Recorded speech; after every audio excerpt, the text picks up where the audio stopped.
ओम शांति। आज 4 जनवरी 2021 है और आज बाबा के साकार रूप से चले हुए मधुर महावाक्यों का स्पष्टीकरण देने के लिए हमारे साथ हैं आदरणीय आशा दीदी। ओम शांति दीदी। आज बाबा ने कहा, मीठे बच्चे, कदम कदम बाप की श्रीमत पर चलते रहो, एक बाप से ही सुनो तो माया का वार नहीं होगा।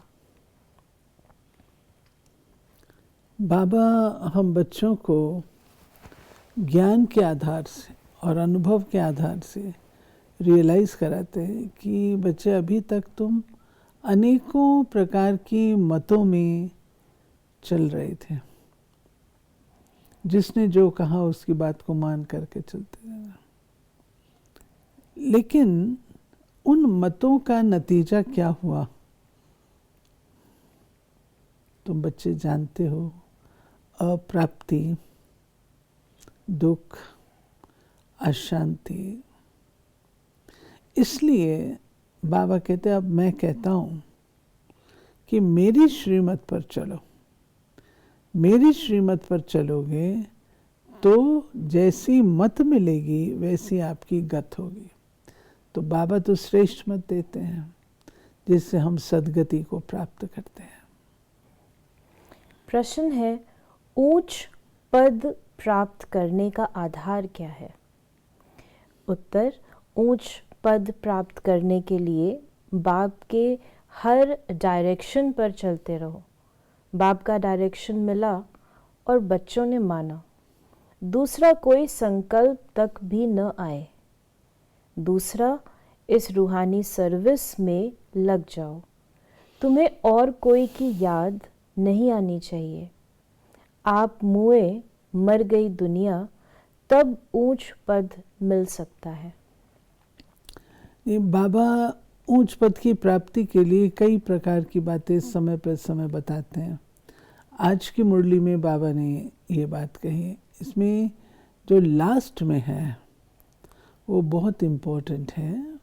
जो बाबा ने कहा, आप मुए तो मर गई दुनिया, यानी जो कुछ भी करना है वो आपको करना है और आपको अपने जीवन का लक्ष्य निर्धारित करना है। उस लक्ष्य को पाने के लिए पुरुषार्थ आपको करना है।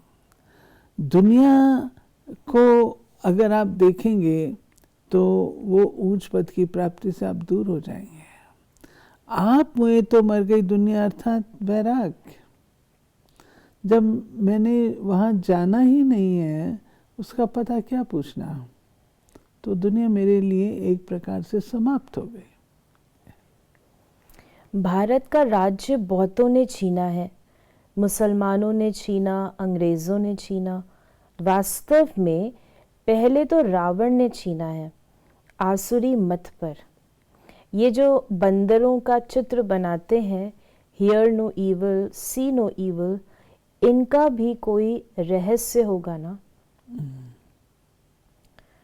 फिर बाबा ने कहा, पहली बात तो है पवित्र बनना है, तभी बुद्धि में धारणा होगी। यहाँ के कायदे बहुत कड़े हैं। बाबा ने स्पष्ट कहा है कि नई दुनिया की स्थापना की जो फाउंडेशन है वो पवित्रता है। अगर पवित्रता नहीं है तो नई दुनिया की फाउंडेशन में हम आ ही नहीं सकते हैं। नई दुनिया में जाने का सवाल ही नहीं है। वो संस्कार चाहिए। तो बाबा ने उस संस्कार की ओर हमारा ध्यान खिंचाया।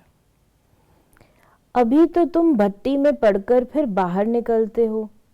कोई तो आश्चर्यवत सुनंती कथनती, अहो माया फिर भागंती हो गए। ये है बड़ी भारी मंजिल। बाप का कहना नहीं मानते। बाप कहते हैं तुम तो वान प्रस्ती हो। बाबा कहते हैं अपने इस स्वरूप को याद रखो। वान परस्ती अर्थात अब आप इस दुनिया में रहने वाले नहीं, वान परस्त, यहाँ से पार जाने वाले। और बाबा कहते हैं कि बच्चे शरीर की आयु को नहीं देखो। हर आत्मा इस समय वान परस्ती है, अर्थात दो भावों से सृष्टि रूपी नाटक में अब परिवर्तन आ रहा है।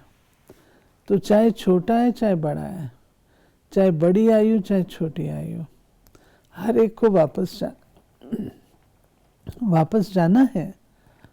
तो उसके लिए वैराग वृत्ति चाहिए। और उसके साथ साथ जो बाबा ने कहा वानप्रस्थी अर्थात निर्वाण, साइलेंस, वो है हमारी साइलेंस की दुनिया। तो साइलेंस की दुनिया में जाने के लिए मुझे साइलेंस का अभ्यास यहाँ करना पड़ेगा। फिर बाबा ने कहा, जैसे वैद्य लोग कहते हैं इस दवाई से पहले सारी बीमारी बाहर निकलेगी, डरना नहीं, ये भी ऐसे है, माया खूब सताएगी, वानप्रस्थ अवस्था में भी विकार के संकल्प ले आएगी, मोह उत्पन्न हो जाएगा। तो इस प्रकार बाबा ने कहा ये ड्रामा में नूंद है, मैं थोड़े माया को कहूँगा कि विकल्प ना लाओ। बहुत लिखते हैं बाबा, कृपा करो, मैं थोड़े किस पर कृपा करूँगा, यहाँ तो तुमको श्रीमत पर चलना है। बाबा कहते मैं कोई कृपा नहीं करता किसी के ऊपर, तुमको कृपा अपने ऊपर अपने आप करनी है। और वो कृपा ये है कि जो मैं कहता हूँ उस डायरेक्शन का पालन करो, अपने ऊपर कृपा स्वयं करो। बाबा ने ये भी कहा कृपा करूं फिर तो सब महाराजा बन जाए। फिर बाबा ने कहा माला बनती है ना, ऊपर में है निराकार फूल, फिर मेरू युगल। शिव बाबा के नीचे एकदम ये खड़े हैं, जगत पिता ब्रह्मा और जगत अम्बा सरस्वती। ये बाबा विजय माला का जो स्वरूप है वो स्पष्ट कर रहा है। ऊपर में फूल दिखाते वो शिव बाबा का प्रतीक है। फिर है ब्रह्मा और सरस्वती मेरुदाना जो शुद्ध प्रवृत्ति मार्ग का प्रतीक है। और उसके बाद है मणके, वे आत्माएं जिन्होंने 5 विकारों पर पूर्ण रूप से विजय प्राप्त की थी। बाबा ने कहा अपना चार्ट रखो, सारे दिन में कितना याद किया, सवेरे उठ कितना समय बाप से बातें की, आज बाबा की याद में बैठे, ऐसे ऐसे अपने से मेहनत करनी है। ये बाबा हम बच्चों के अंदर डिसिप्लिन के संस्कार, एक मुरली में बाबा ने कहा है पवित्रता माना सारी दिनचर्या का पालन हूबहू करना। तो अमृत वेले हम बैठते तो हैं, लेकिन बाबा से बातें कितना समय होती हैं। बैठे थोड़ी देर याद किया, उठ गए, प्राप्ति का अनुभव वो कितना होता है। हम मुरली क्लास सुनते हैं, कान सुन रहे हैं या बुद्धि धारण भी कर रही है। ये छोटी छोटी बातें चेक करने से दिनचर्या पर अटेंशन जाता है, अपनी मन वाणी कर्म पर अटेंशन जाता है। अगर हम उनको लूज छोड़ देते हैं तो सारा दिन है फिर हमारा खाली। ये तो फाउंडेशन का टाइम होता है ना, मॉर्निंग टाइम, इसे बाबा अटेंशन खिंचाते हैं। फिर बाबा ने कहा यहाँ तो बाबा कोई विकारी को बैठने भी न दे, कदम कदम पर बाप से राय लेनी पड़े, सरेंडर हो जाए तो फिर बाबा कहेंगे अब ट्रस्टी बनो, राय पर चलते रहो, पोता मेल बताएंगे तब तो राय देंगे। बाबा से कहते बाबा आप हमको राय दो, आप हमको बताओ। तो बाबा कहते मैं कैसे बताऊं, मैं तब बताऊंगा जब तुम सच्चे दिल से मेरे आगे अपना पोता मेल रखोगे।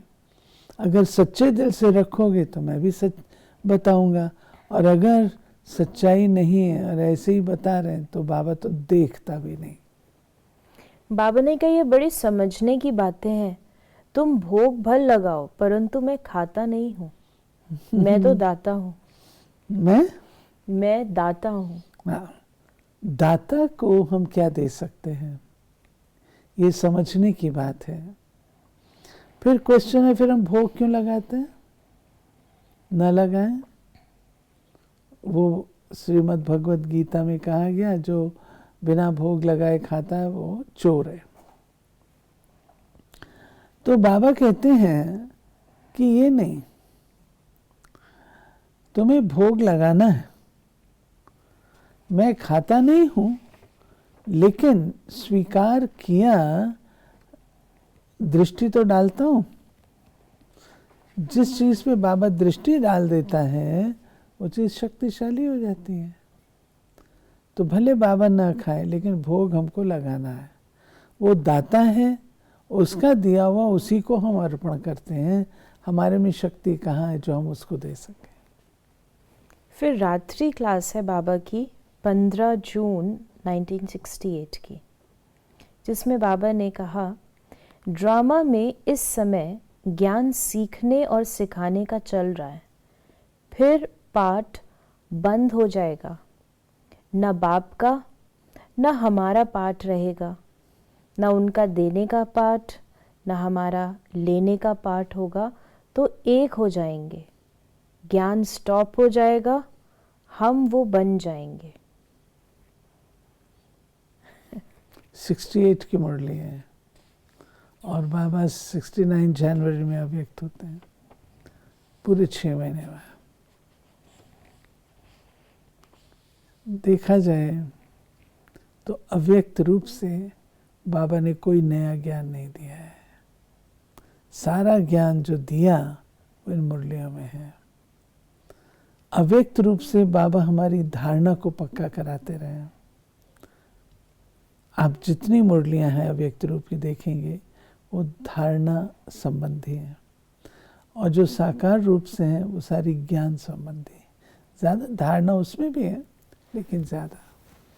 तो बाबा ने स्पष्ट उन दिनों में बता दिया, जल्द वो समय आएगा कि ज्ञान संपन्न हो जाएगा और सुनने वाले भी नहीं सुनेंगे और उस स्वरूप में होंगे।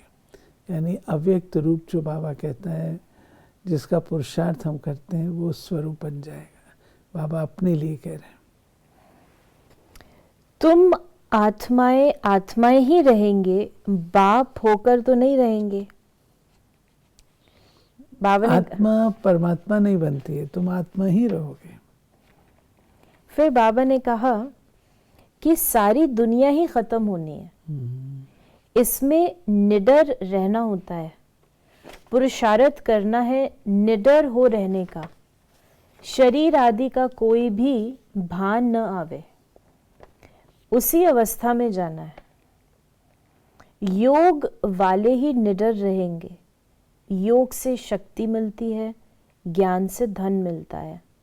बच्चों को चाहिए शक्ति, तो शक्ति पाने लिए बाप को याद करते रहो। और फिर बाबा ने कहा, अभी बाप आकर सच्ची कमाई कराते हैं, लौकिक बाप इतनी कमाई नहीं कराते जितनी पारलौकिक बाप कराते हैं। अच्छा बच्चों को गुड नाइट और नमस्ते।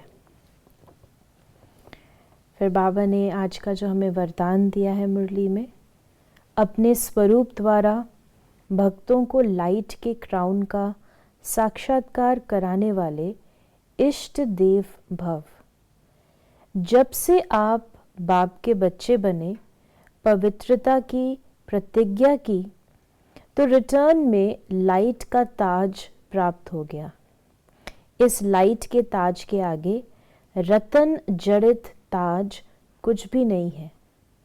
जितना जितना संकल्प, बोल और कर्म में प्योरिटी को धारण करते जाएंगे, उतना ये लाइट का क्राउन स्पष्ट होता जाएगा और इष्ट देव के रूप में भक्तों के आगे प्रत्यक्ष होते जाएंगे।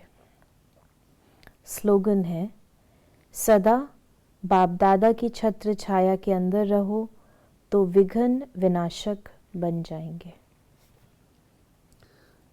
बाबा की छत्र छाया एक शील्ड है। छत्र छाया के अंदर रहेंगे तो कोई भी माया का प्रहार नहीं हो सकेगा, क्योंकि ये पावरफुल शील्ड है। जिसको माया क्रॉस नहीं कर सकती। इसलिए बाबा कहते हैं मेरी छत्र छाया के अंदर रहो, तो इन सब बातों से प्रोटेक्टेड रहेंगे। तो ये थे बाबा के आज के महावाक्यों का स्पष्टीकरण। यदि आपके मन में भी कोई सवाल है तो आप उसे व्हाट्सएप कर सकते हैं 8826599309 पर। ओम शांति।